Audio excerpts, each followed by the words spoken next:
Nathan, these cars are remarkably similar. So which of the three has the least horsepower? The least? The RG does. It has 375. 375 horsepower. How about the most?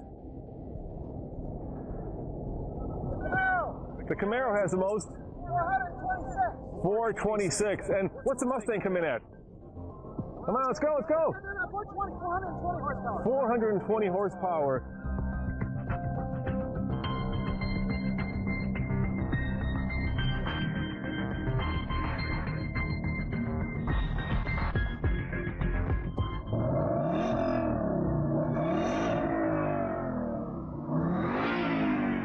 What say you, Nathan? You know, it sounds damn good. I've always loved the sound of the new 5-liter, and you know what?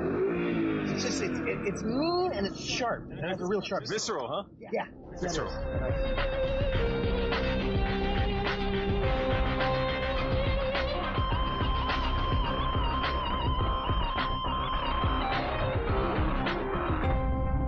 Right, Nathan, we are in the Mustang. What's the damage here? Okay, this is the Mustang GT with the 6-speed selection auto.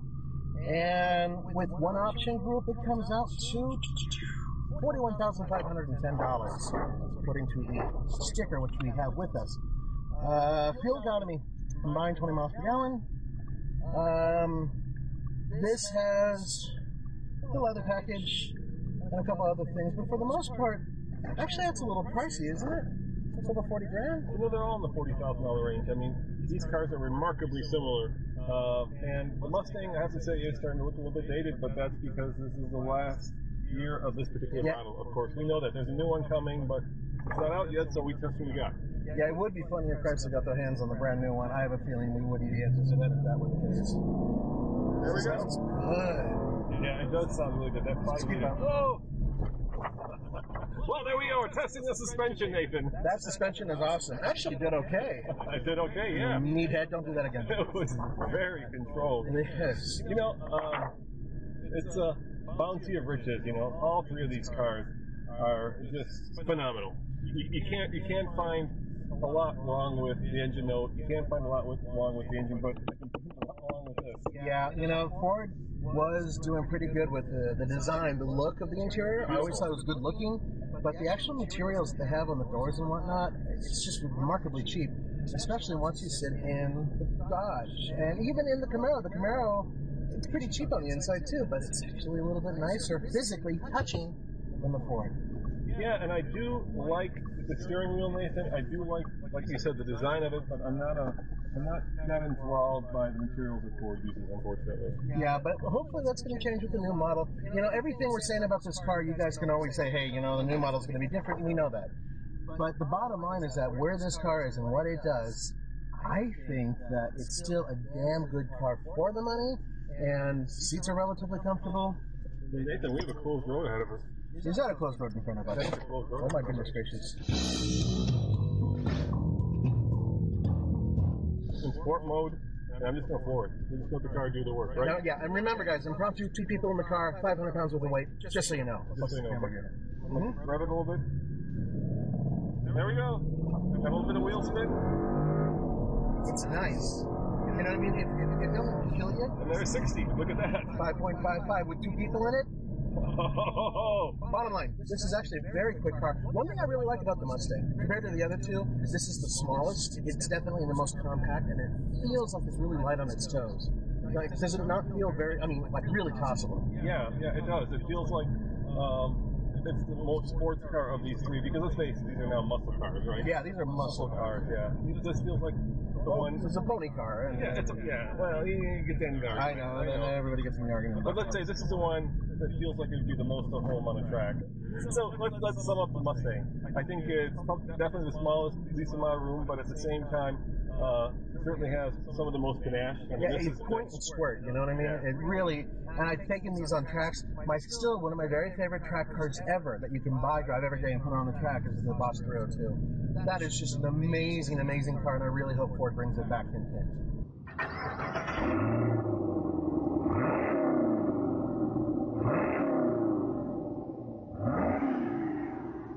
You know, it's the most powerful, but not the loudest. No, well, for one thing, they won't let you rev past 4,000 RPM, when you're in park, which makes sense. They don't want you to destroy the engine.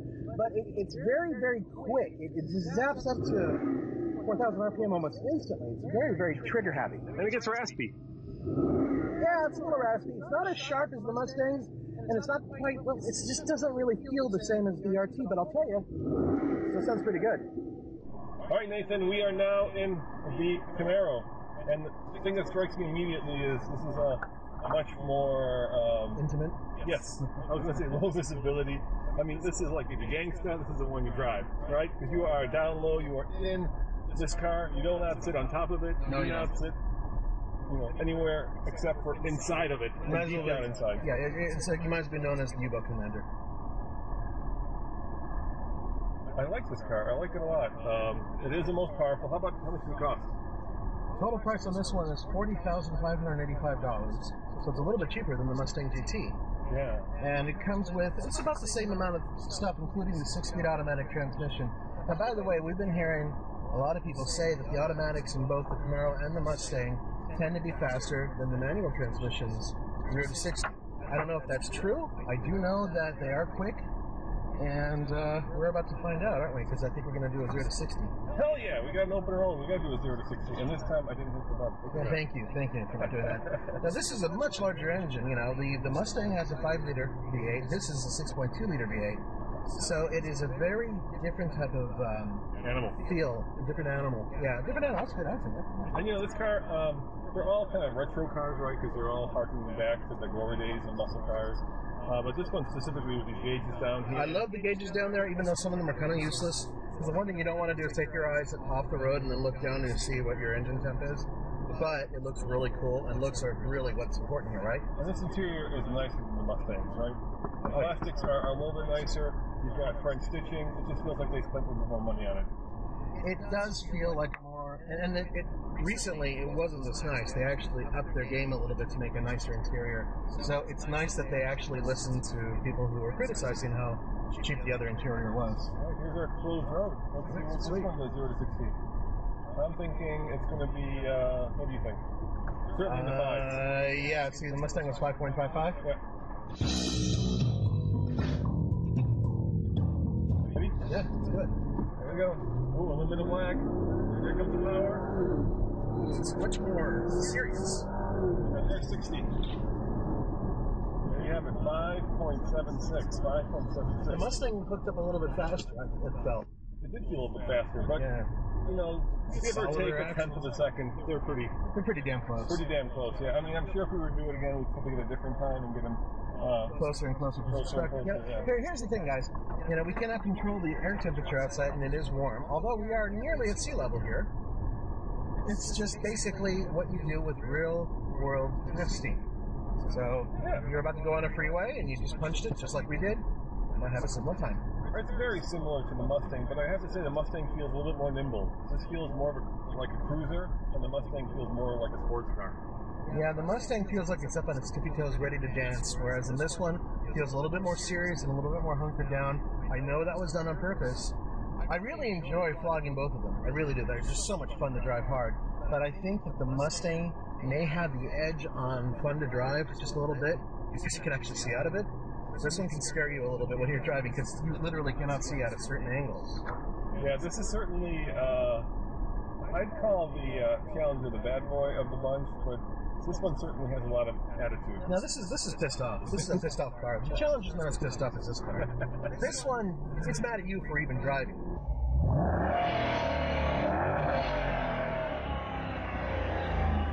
What say you, Nathan? Ooh, love me the sound of a Hemi.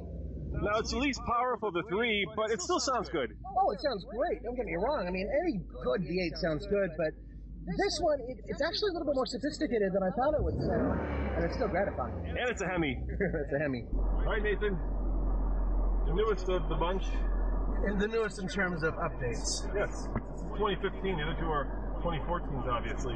And I have to say, they have really upped their game in terms of the interior. Thank you guys so much for making all places that you would put an arm or another body component very comfortable.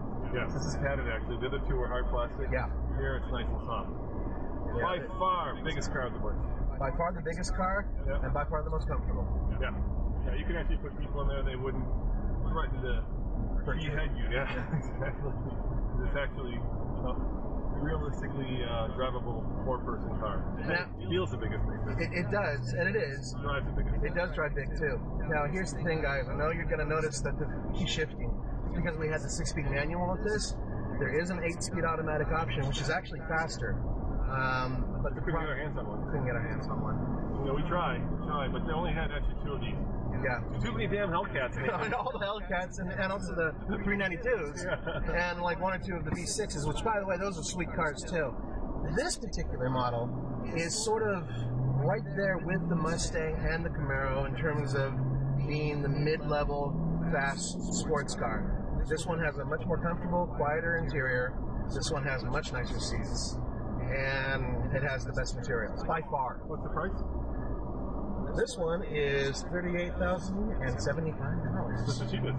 It's the cheapest out of all of them, It's too. also a manual, so I'm sure the automatic. I'm sure the automatic is a little bit more. And what's the? Do they have the MPG? It's 18 MPG combined. That's with the stick, and I'm willing to bet the automatic's even better. Oh, this is going to be up to me this time because I'm shifting this. Yeah, pretty much. All right. What do you say? I'm going to say it's going to be in the 5s. What do you think? Yeah, I think we'll do the 5 people with 2 people. Yep.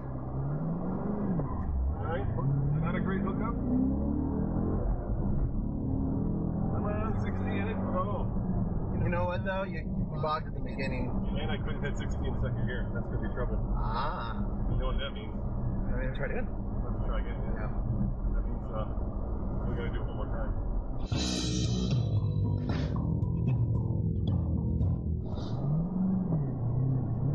Locked a little bit. Come on, come on. Whoa. Wow. Wow. Want me to do it?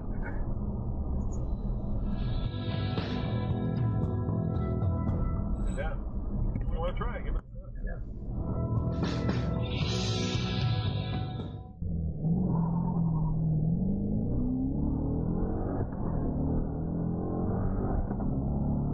There you go. 6.24. That was not bad. 6.24, guys. 6.24. And I'm sure if we had the automatic, we'd knock it down below 6. That second to third shift is what kills you. Yeah, and you know, on top of all that stuff, guys, this car with the manual transmission, it's still putting out less horsepower than the other 2 cars. So it's going to be slower. But it seems to be your Hearts Rob favorite. I love this car. I absolutely do. I would rather have the bigger engine, of course. I'd rather have the Hellcat because you can never have too much horsepower. But I gotta tell you, just the RT alone, great car. All right, Nathan, so I'm not sure what we proved, but we know that the Camaro is the most expensive and the most powerful. Yes, it is.